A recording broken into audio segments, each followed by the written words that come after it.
I believe. No, it would be back here. No, it would be. Okay. 24. Let's look. This is the third. This is not. Could it be here? Excuse me. Could it be here? Could it be here? I do not know, but I believe if this were... Oh, I already have a helpful line that I already made. Perfect. It's here. Durations are really hard for me in fucking TradingView, so I did it ahead of time. But yeah, I believe this could have been an emergency bullet swap entrance where we entered an 18-month bullet swap here on this low and also here on this low. And so let's go to this low as well. And we'll see. I'd like to line up fairly well. We'll see we give or take line up with the first, and then if we move to the right some, we give or take line up with the second. Yeah. So what's that? Is that okay? Is that not okay? I don't know. This trade's turning into a mess in front of my eyes. And that's okay. I will note that we had an American flag tweet right here, I believe, from Ryan Cohen. Right here, actually. And yeah, and that was in my tinfoil post that I'll get into in a bit here. I do want to give a general description of the tinfoil before I go like sharing tinfoil. But a lot of tinfoil is a great way to ground in a funny way as long as you have it in respect for what time it occurs in. And then as long as you have it on a time interval, you get to use it to like keep your head from going into the clouds too far. And so I get to show up here and say, I was wrong, dead wrong, 2 different times. And now I get to trade as a trader who is open to being wrong and not blow up my shit when I'm wrong. Okay. So I do think this was a bullet swap, to be honest. I think this was an 18-month bullet swap. And then on top of that, if we take our 18-month interval and we use it, we start to find that all of our shit tends to look pretty good. Not great, but pretty good on a general bullet swap duration basis. And so I actually do think it's completely possible that this swap activity, this trading pattern, is in 18-month bullet swaps. Okay, now let's Control Z a lot of this. All right, I Control Z. I got too silly there. Okay, we're going to keep it like that. We're just going to refresh the page without saving. Now I'm going to... Perfect. Okay, so what I have here. This is... So I did 2 different things here, and on top of each other, they look like a mess. But I have a... I have a bubble model, and I have some Wyckoff distributions thrown around. And I'm just going to walk through a few of them, right? So the bubble model's job is to generally... Normally a bubble model is circles. I'd like some circles, please. This is generally circle-shaped, yeah. So normally a bubble model is you slap circles on your chart and you see downwards momentum, and you capture upwards momentum with circles underneath, and you typically speaking try to find the cadence and the rhythm to a lot of this trading pattern, right? And the funny thing is that when I was looking through TradingView here, we have this funny little thing. This little thing. And to be completely honest, I think I've seen this before in someone's memes. And when you start using your bubble models, you notice that during the very tip of the bubble, there's actually like a really, really strong indication usually. Not there. But on a swap dates, we have a strong indicator instead of a weak indicator. And on, oh no, I do not want to move stuff around, and I honestly don't want to, oh my god, these things are so massive, they're unwieldy. Anyways, I'm just gonna zoom out. Oh, the Wyckoffs get everywhere if I zoom out. Anyways, silliness. But you tend to find that the little upwards line here actually indicates refillment and swap days pretty well. And they do an okay job of establishing the cadence and the pattern to these things, right? I'm going to refresh without saving again. Okay. And so I'm open to the idea that this is a swap. I'm open to the idea that this is also a swap. Generally, they're together, but our funny little CEO, in all of his wisdom, said, actually, we're gonna fuck with them a little and make them repress even more in the middle of their swap. Funny, haha, funny. Um, but that's fine. That's fine. The bubble model seems to indicate here that on the sixth we have space for a little bit more price improvement, maybe to like 22 and a half, and then on the seventh we actually have some freedom to move again. Well, let's make it bigger and see what happens. Let's make this as big as possible while still making sense here. I think this is as big as possible while still making sense, and it seems to indicate that on the 10th, maybe on the 11th, we actually have freedom for upwards movement. And then this green one here is supposed to indicate our rallies, right? I don't know how we're going to rally. I don't know when we're going to rally. I don't know how large we're going to rally. But let's go ahead and make him as small as possible while still showing some room to like play with. And it seems to indicate 24, 25 a share, give or take, right? And so I'm fucked, but also fine. That's fine. If I don't see the behavior I want, then I know I want to redistribute into a position that actually makes money at 24 a share instead of blowing up in my face.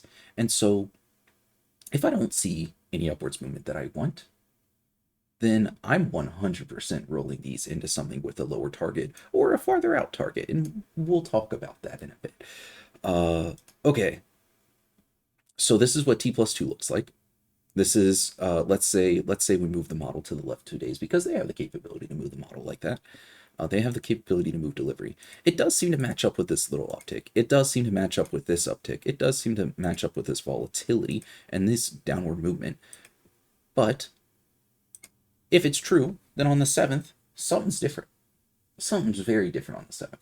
And I'm game to wait until then myself in order to move my position around. And so I am, if I am still wrong on everything so far on the 7th, I'm gonna move this position. I still think that they have to cover these FTDs. I really do. I just don't know what's going to happen. And while I still think we would see 25 or 26 a share, I'll take getting like 300k out of this at strike 23s instead of what, 600k, 450k at strike 25s. Yeah, I'm not. At that point, we're making money anyways. Right now, this is risk reduction. This is risk reduction for me being wrong about there being another swap. Okay. I don't know what happens next. My models are breaking, and that's okay. But on the 7th, I would find out whether or not this is just delayed refillment. And then on top of that, I did have the Wyckoff distributions here. The Wyckoff distribution, let me delete the bubbles for just a second. The Wyckoff distribution matches us fairly well here, actually. And so it seems to say, and I don't know for sure, it seems to say we would have the capability to have upwards movement on the 13th, which lines up with the previous discussion I had about the 13th being the T plus 1 of recaps. And so are they going to wait until recap day and then their T plus 1 for delivery on recap day and then cover all of this and push us to something silly? Maybe. Maybe. That would be completely reasonable from the typical standpoint that I have with all these excessively technical analyses that I do. But where the fuck are my FTDs? Type shit. No, actually, let's go into that. Let's go into that right now. Where the fuck are my FTDs? We're 6 days late. This is completely unacceptable. But let's look. Let's look at the last time we were more than 6 days late on FTDs.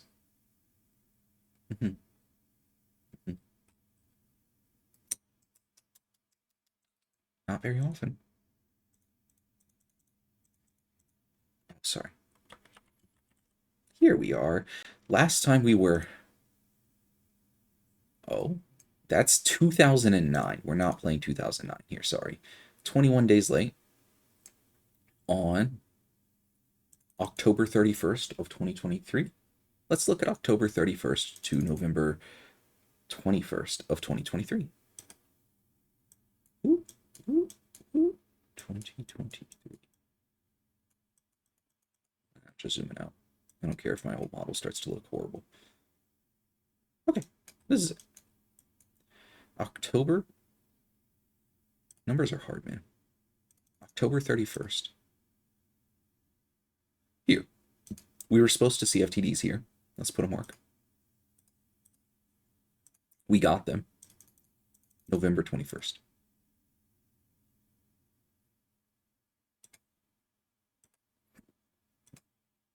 Perfect. Okay, that looks completely reasonable. Like, unironically, that looks completely reasonable.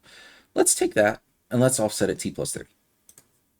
We have from this day to this day, this is my duration, that's missing. Let's t plus 30 that. What does October 31st? What does November 31st look like?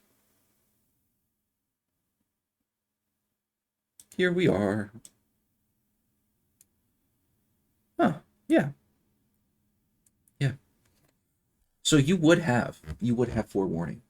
You would still have the capability to like capture this upswing using some sort of FTD model if you had it. If you were logging FTDs and using them to predict volatility like I do, you would still have the capability to get this. You would not get this. No, you would get it. No, you could capture everything. It's just, why are they avoiding it? Probably government shutdown. I'm gonna avoid conspiracy theories for now. Let's assume government shutdown. But yeah, where's my fucking FTDs? I need them, please. What's next? Let's open up unusual whales.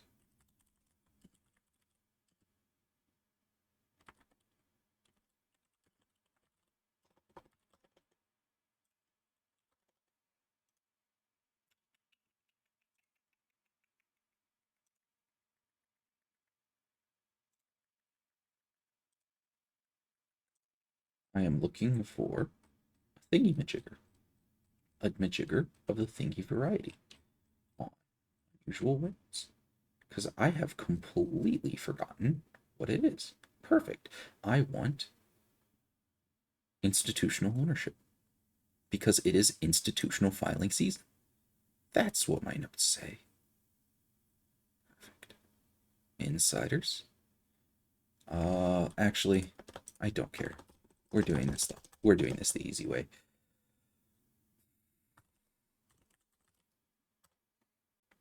Yeah, figure. Lord knows that would work.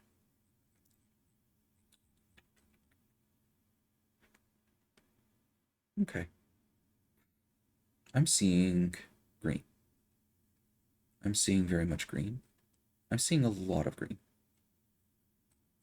I would love to see better though. I want to see gigs. I want to see.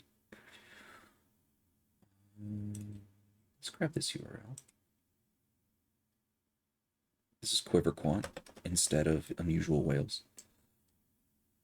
This is telling me if I sort by reported date. Perfect. This is telling me the trades from institutions. Let's go into option trades. Let's see who's leveraging right now. 775,000 calls, 147 puts.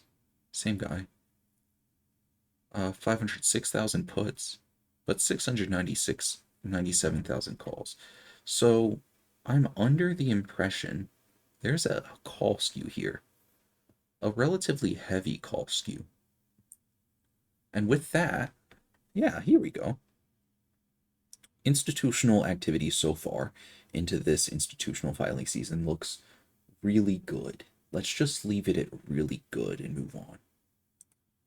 I don't normally need to track such things as fundamentals. I'm more of a degenerate than that. Okay. There's one thing. We talked about the 2024 Babe Ruth looking similar to this one. So let's open the 2024 Babe Ruth. Here we are. Is this him? This is him. Okay. So, we go from, where is the swap in this? Chewy swaps, pink swap roll. Okay, perfect. We have a pink swap roll at 20 a share here, and then we hang around 23 a share until some chewy swaps expire, right? And then we take off into 28 a share within 6 days. 6 days from 22 to 28 being tapped. Yeah. So it's entirely possible, but this is an ideal scenario to say the least, right? This is a very ideal scenario. Um, but I think I'm trading for an ideal scenario right now. If I don't see anything very, very ideal, very, very fast here, I think I am reducing my risk because I'm not too interested in blowing the whole position up right now. I was confident that the swap would happen, and it did. I was confident that we would see gain, and I mean, we did, but not necessarily in the way I would have hoped. Uh, and then something I didn't expect at all, another swap hit, and now this is completely wrong so far. Now, I'm open to holding the position through it, but I want to see gain. I want to see it in a timely manner. Uh, and I'd love to see. Let's put it here. I think I think this is the day. This day is the first day of like true suppression. So we'll make it that size. Yeah. I'd love to see us start mirroring on the way out. So by the 7th, I honestly want to see 23 or 23 and a half by the 7th. And I want to have faith in that. And so, full model, T+2 offset, the ask is really simple. Tomorrow, I want to see gain. The 7th, I want to see gain. Otherwise, I'm not getting rid of the position. I'm reducing the risk involved because there's no reason for me to bet. Like I thought I would have 2 weeks from the end of a swap to the start of this whole thing happening. But no, the swap lines up pretty exactly with the rally up. And so I don't know what's going to happen. I've never seen this happen before. And my response is, well, then I don't want this much risk necessarily. And unless I see, like, I've got the Wyckoff distribution really looking good. I've got this model really looking good in my favor. I've got a few other things that really look good in my favor. It's just I didn't sign up for that. That's not the same. I didn't sign up for y'all watching either, but I didn't mind that one. This I mind a bit, right? So if I don't see like actual price gain tomorrow on the 6th, I'm gonna start redistributing the position. It's 23 slowly over the next 48 hours of it, right? But like that's fine. I would redistribute to 23s. I'd probably buy myself another week as well. But the fact of the matter is, the FTD pressure goes away on the 17th anyway. So it's a very silly like play, or it goes away on the 19th.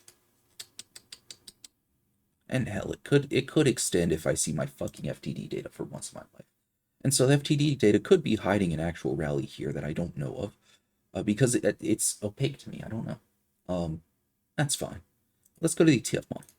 The ETF model usually isn't suppressed, or the ETF model is harder to like get a T+2 distance from because the ETFs pretty exactly display the induced volatility because they induce the volatility ahead of time and then they use it to create volume for their trading. And so I do think November 11th is volatility. I love that. That's great for me. I also see how in the green model, we're at cash floor 25 still on the ETFs. The ETFs aren't really moving. I mean, FTDs could move them, and they could be hiding that I get fucked on this position, right? But I don't think they would hide that I get fucked. I think they'd hide that they get fucked. So that's fine. I'm open to that. Uh, but where's my volatility? Where's my volatility? You know? So I kind of want to see us start hitting past this green line in the next 48 hours, or else I'm going to start reducing risk. You know? Like, let's look at the options chain. Now, I'm not going to get prices as good as this because it'll be tomorrow by the time I actually do anything. But 14th expiry, 23s are, here we go. They're 35 cents a pop right now. Yeah, back. 14th expiry, 23s are 35 cents. Let's go. Let's go out of the money. 25s, what I own, are 19 cents. So, calculator. I would love a calculator right now. 311. Let's do that. Yeah, that's the position. Divided by 0.19. Or actually, it's times. Okay. 0.19 divided by 0.3.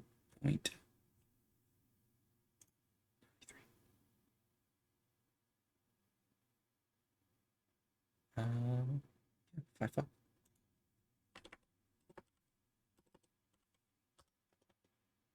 What am I doing wrong? What am I doing wrong? No, that's fine. That's fine. That's fine. Yeah, I'd have 1,000 strike 23s. Multiply that by 100, and let's say we hit 25, 2. Then I'd walk away from this position at a marginal gain of like 30K at 25. And right now at 25, I lose everything. And so I would be giving up the vast majority of my upside if I did that. And the time and place in which I give up the vast majority of my upside on this position that I have and on this thing that I had faith in at some point is when, even at T+2, even with a reasonable, hey, they're delaying me right now, they're fucking with me right now type shit. Even with a reasonable, they're fucking with me and they're delaying the price appreciation here by keeping volume low, you're overdue for your upwards momentum. You know, if I see none for the next 48 hours, I'm gonna start moving this position. And moving it, if I do rolls, shouldn't have a massive downwards effect on the stock, and I shouldn't be crushing things out too badly. I'm not the majority of the OI. Actually, I might be. I might be. Let me check. 14th. 25s. What am I looking at? 25s. I am. I am the majority of that OI. Oh well. If I'm broadcasting everything I intend to do ahead of time and I'm fucking myself in the process, fine. But that, I think, is the plan.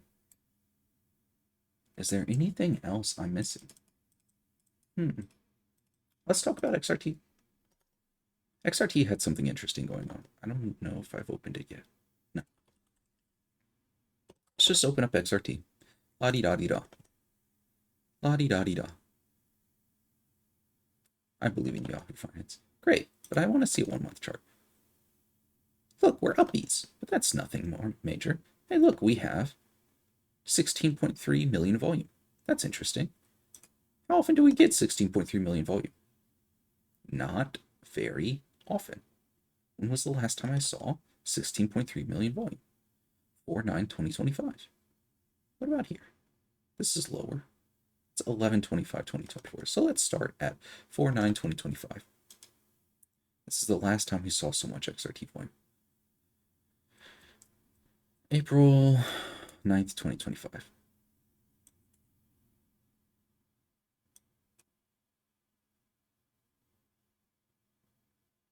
Yeah, that's a lot of upwards momentum time. So that's in my favor, I guess. I guess high quantities of volume on XRT typically might correlate. Let's look at a few more samples. Let's not just call it yet. What about this day? This is a standout day. 5/12/2025. What's happening on 5/12? May 12th. Yeah.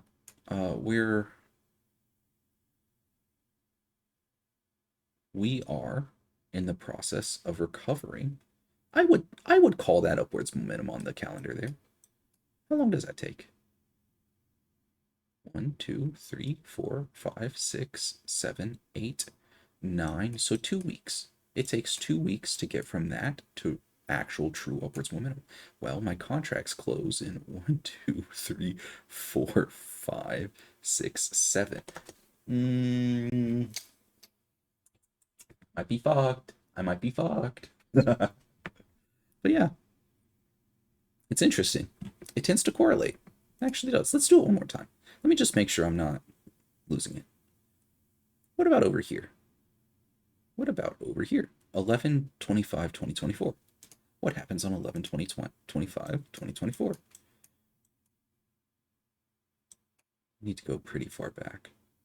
No. 11.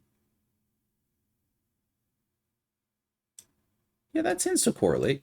I would call that a correlation. I would definitely call that a correlation. We're halfway through a massive rally when that happens. So like I do like now people that I know of were speaking about the the XRT or the short volume. And so I'm starting to see what they're talking about. XRT high volume tends to correlate with things that I like. I like a lot. And so I guess that's going in the category of things that I like. Beside the Wyckoff distribution, the bubble models, relenting force in a timely manner, and the possibility that motherfuckers, you gotta cover your failures to deliver here. And there's the possibility that they choose to do so on the 13th here. Okay. So, let's go into tinfoil. Okay, okay. Oh gosh. Let's start here. Let's start on utilization. Oh, why does utilization look like an offset of our price activity? Uh, I have this. This is utilization vortex. This is the whole history of GameStop utilization. Take it on, move it over, lines. We're due for something here. There is a large amount of volatility coming. I don't know why, I don't know how, but utilization seems to point to a high volatility event coming forward. Is this causation? Hell no. Is it correlation? Yeah, it looks pretty correlated in my eye. Fine. That's pretty detached from reality, but that's fine. Do I have information here? No, but I will just grab it. I have a friend who keeps this information and probably posted it already. There are smarter people than me in this space, by the way. So there's something interesting here about Unity, right? On the 5th. Somebody is trading a fuck ton of 5,000 contract sizes of Unity, and they're selling them into a massive upswing. And so the Swami believes that the I'll wager you with a bet. Sorry, I'll wager with you. I'll make you a bet. The more you deny me, the stronger I get. The implication is that he is going to that Roaring Kitty is going to every stock in the basket and is blowing it up every time they avoid pumping things through GameStop. Okay, that's fine. That's funny. That's detached from reality as hell, but it's funny. And so I like funny sometimes, especially in times like this where I'm like outwardly wrong about a large play and debating and exiting. I don't think I'll exit unless I see no price improvement. If I don't see price improvement, I'm gonna start not exiting entirely. I'm not going to cash. I'm going to start changing the option position into something that could actually make money ever again. So let's walk through some of this bubble model, because I've shown the bubble model earlier, but I haven't actually shown why I like it so much, right?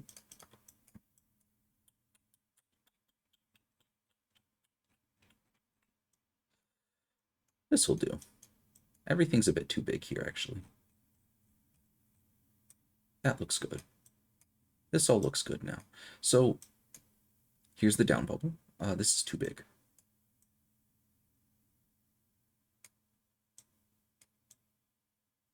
Perfect. There's also one more of these, to be honest, because I think there's two things going on here. Okay, perfect. So I don't know how this happened, but this happened. This is an up bubble.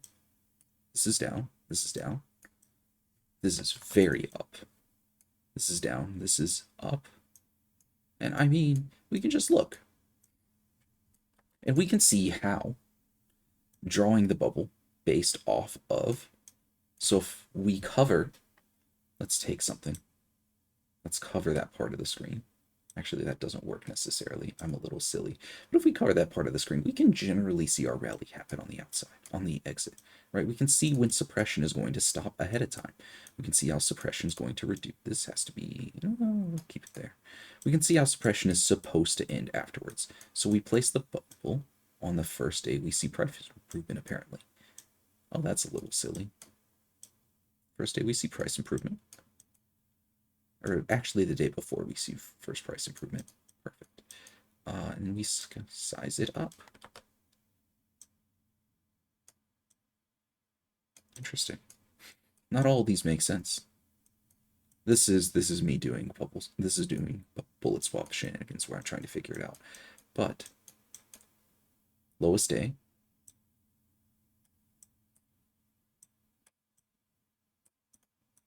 Okay.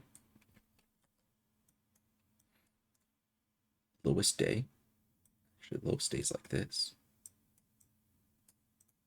And you can see how there's a general correlation here.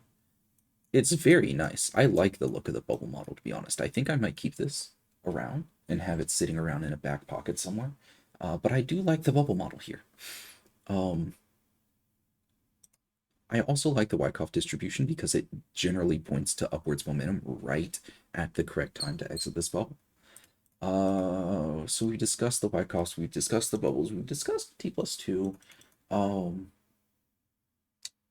Let's walk through one last piece of tin that I have. So this image got me really interested in something. This one here in the post market.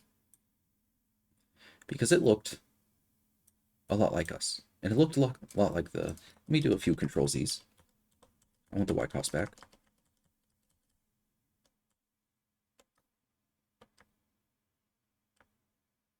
Okay, I give up. We're refreshing. Oh, I saved. Whatever. Let me grab a Wyckoff distribution.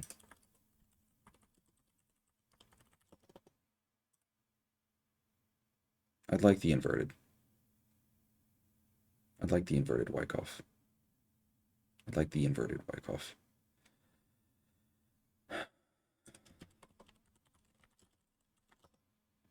Perfect. Accumulation pattern. Inverted Wyckoff distribution.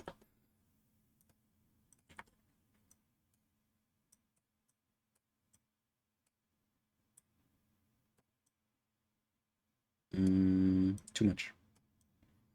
I want these two to be relatively accurate for each other because there are swap dates. There are absolute bottoms. Perfect.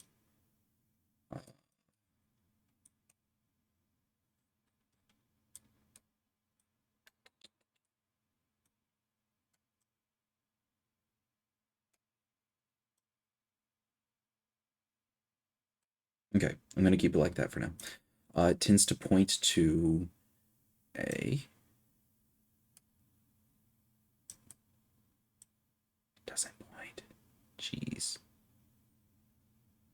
Okay, we'll keep it. Oh my gosh, it is such a pain to get this precise. Okay, that looks good. It tends to point to 2475, let's say.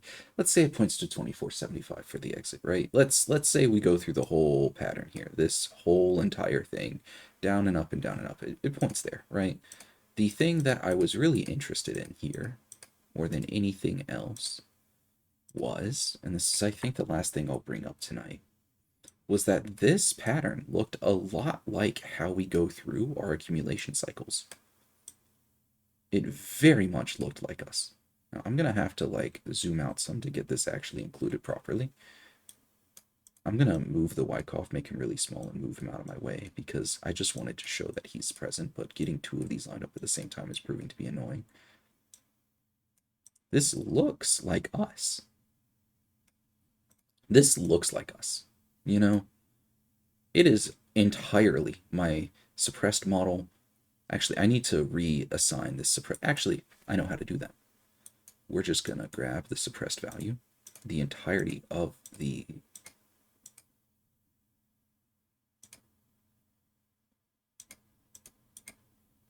I'm going to grab the entirety of this, like that, and we're going to move it forward. It was here. We're going to move forward 1 day, 2 days, and it's going right here. Perfect. Okay. This aligns.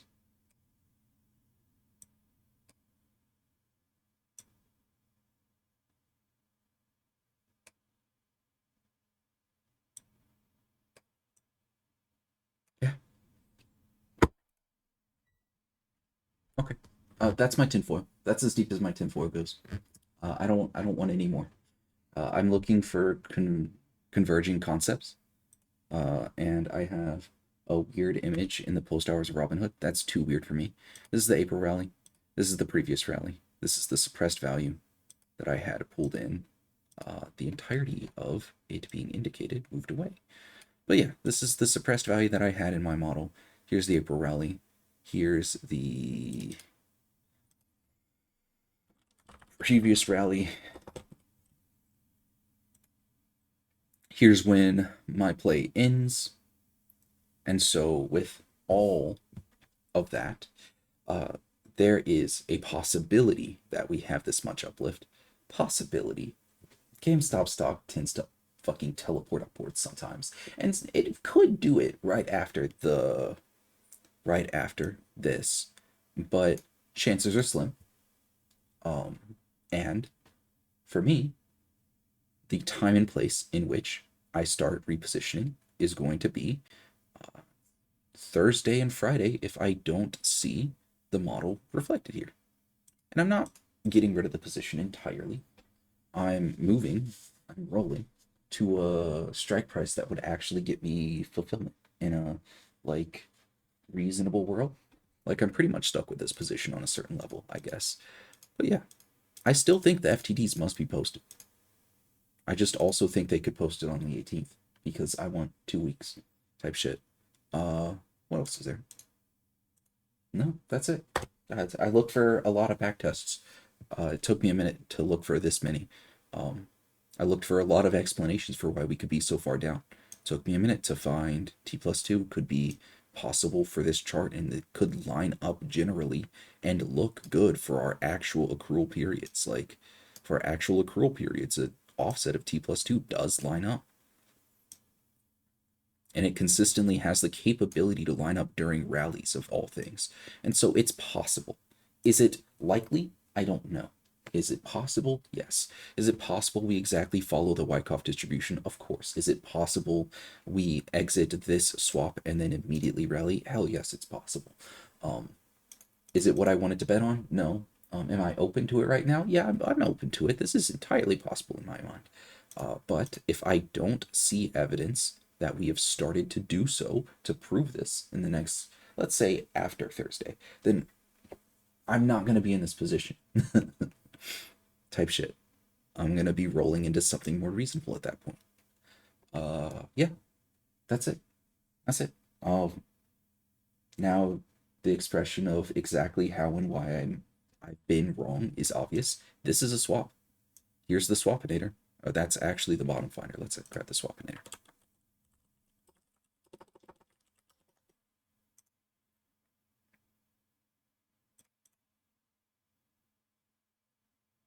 Here's the swapinator. You know him, you love him. That's a swap indication. Like, we had a bottom the other day. This is it.